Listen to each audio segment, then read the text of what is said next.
বিশ্বাস, নবীর মর্যাদা, নবীর সম্মান আল্লাহ পাক মানুষের অন্তরের মধ্যে প্রবিষ্ট করিয়েছেন। দুনিয়ার তুলনায় আখিরাতের গুরুত্ব কত বেশি, দুনিয়ার তুলনায় আখিরাতের দীর্ঘস্থায়িত্ব কত বেশি, দুনিয়ার তুলনায় আখিরাতের আযাব এবং গজবের ভয়াবহতা কত বেশি, এগুলো যখন মানুষের হৃদয়ের মধ্যে গেঁথে গিয়েছে, তখন আল্লাহ পাক মানুষকে যা বলেছেন, মানুষ আখিরাতের জন্য, আল্লাহকে রাজি আর খুশি করার জন্য মানুষ সেটা করতেই প্রস্তুত হয়ে গেছে। মানুষকে বলেছে 313 জন 1000-এর বিরুদ্ধে যুদ্ধে নামতে হবে, মানুষ বলেছে লাব্বাইক।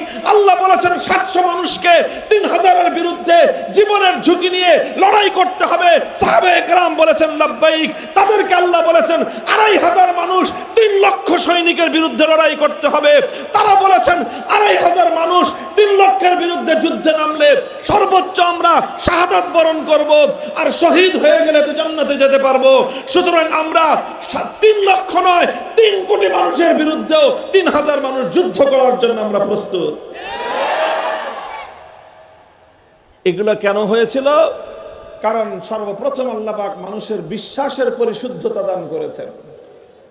যদি বিশ্বাস ঠুনকো হতো, বিশ্বাস যদি দুর্বল হতো, তাহলে এই মানুষের পক্ষে এমন বিপ্লব সাধন করা কোনোদিনও সম্ভব হতো না।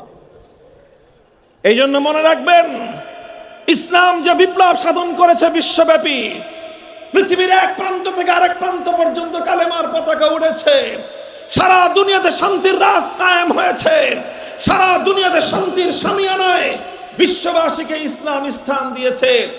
এর সর্বপ্রথম এবং সবচেয়ে শক্তিশালী বুনিয়াদের নাম হলো আকীদা এবং বিশ্বাস।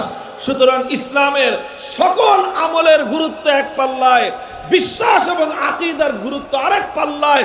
খোদার কসম খেয়ে বলি, আমলের সকল পাল্লার তুলনায় বিশ্বাসের পাল্লা 1000 গুণ বেশি ভারী হয়ে যাবে।